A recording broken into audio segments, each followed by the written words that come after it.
என்ன மேடம் பேசிட்டு இருக்கீங்க? அப்ப மகா என் கம்பெனியை வாங்கிட்டு போயிட்டே இருக்கணும்னு சொல்றீங்களா? ஆமா இல்ல.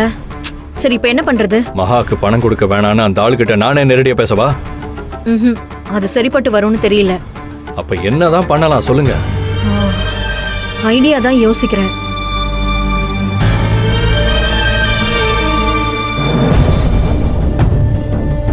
இது வரைக்கும் இந்த அம்மாவை இங்க நம்ம பார்த்தது இல்லையே. யாரா இருக்கும்?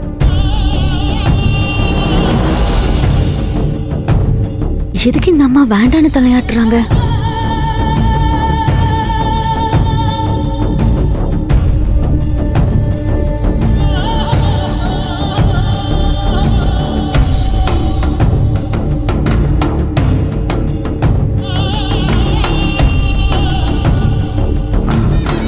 பரவாயில்ல, உட்கார் உட்கார்.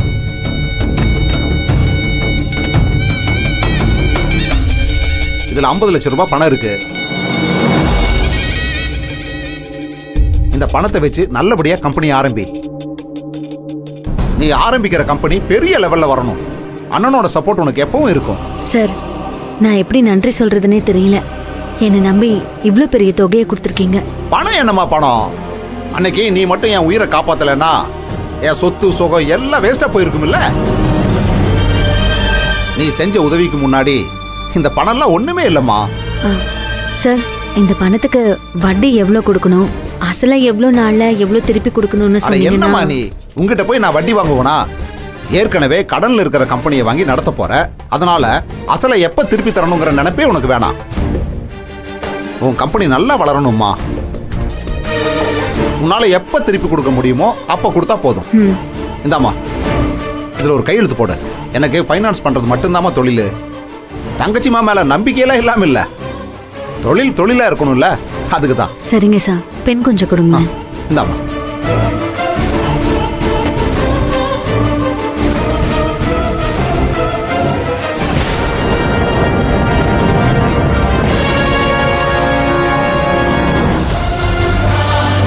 என்னம்மா யோசனை? கையெழுத்து போடுமா.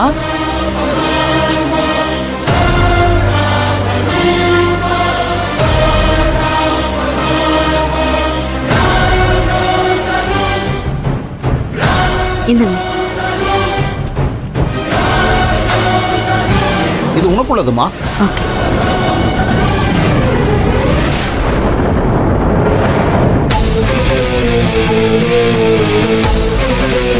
அண்ணே, ஒரு நிமிஷம் அங்கே பாருங்க.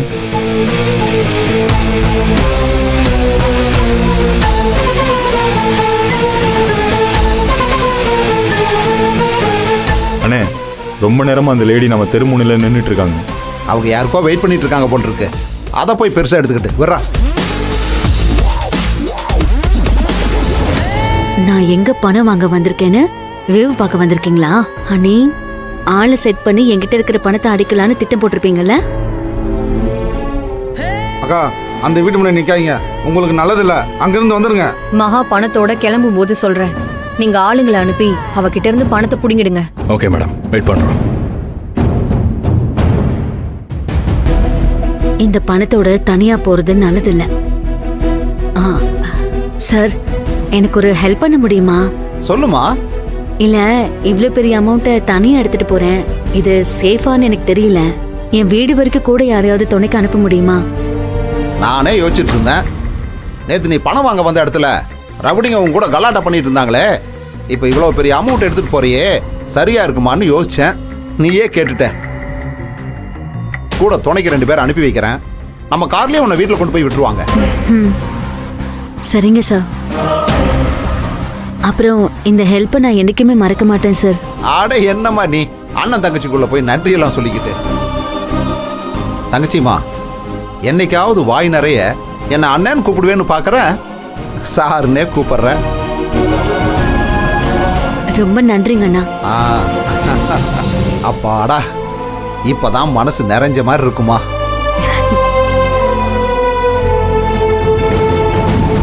இன்னும் வராம என்ன பண்றா? சரிங்கண்ணா, நான் கிளம்பட்டுமா? சரிம்மா, வா, நானே வழி அனுப்பி வைக்கிறேன். டேய், இந்தா.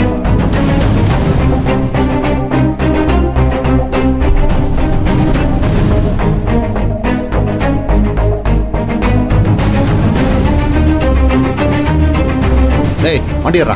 டேய் வாங்கடா.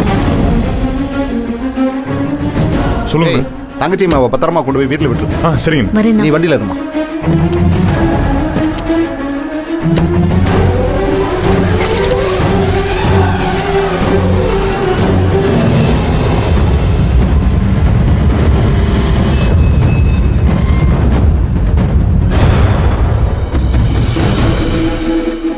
அஸ்வின் சார், 2 தடி பையலுங்களோட பாதுகாப்போட மகாவும் கார்ல ஏறி வீட்டுக்கு போறான்.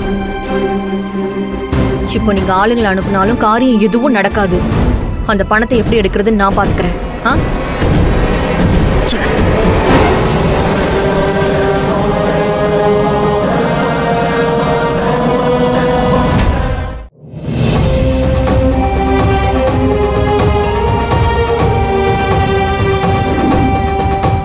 அம்மா பாட்டி, எதுக்கு காலையிலே தாத்தா இங்கே அங்கேயும் நடந்துட்டு இருக்காரு? உன் தாத்தா கிட்டே கேளு. தாத்தா, எதுக்கு இங்கே அங்கேயும் நடந்துட்டு இருக்கீங்க? உங்களுக்கு வேண்டியவங்க யாராவது வரப்போறாங்களா என்ன? வேற யாரு? உங்க மகாத்த 50 லட்ச ரூபா பணம் வாங்குறதுக்காக ஃபினான்சியர் கிட்ட போயிருக்காங்க. பணம் கிடைச்சதோ இல்லையோ தனியா வேற போயிருக்காங்க. பணம் கிடைச்சி அதை பத்திரமா வீட்டுக்கு வேற எடுத்துட்டு வரணும். செல்வம் கூட துணைக்கு போயிருந்தானா கொஞ்சம் நிம்மதியா இருக்கும். இன்னைக்குன்னு பார்த்து அவன் சைட் விஷயமா வெளியே போயிருக்கான். இந்த வெண்ணிலா காலையிலேயே கோவிலுக்கு போறேன்னு போனா அவ போய் மகா விஷயத்தை கெடுக்காம இருக்கணும்.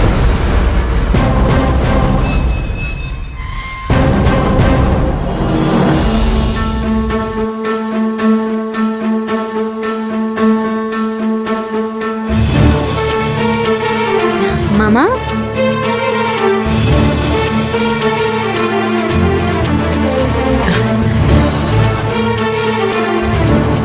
மகா வந்துட்டியாமா? போன இடத்துல பணம் கிடைச்சதாமா?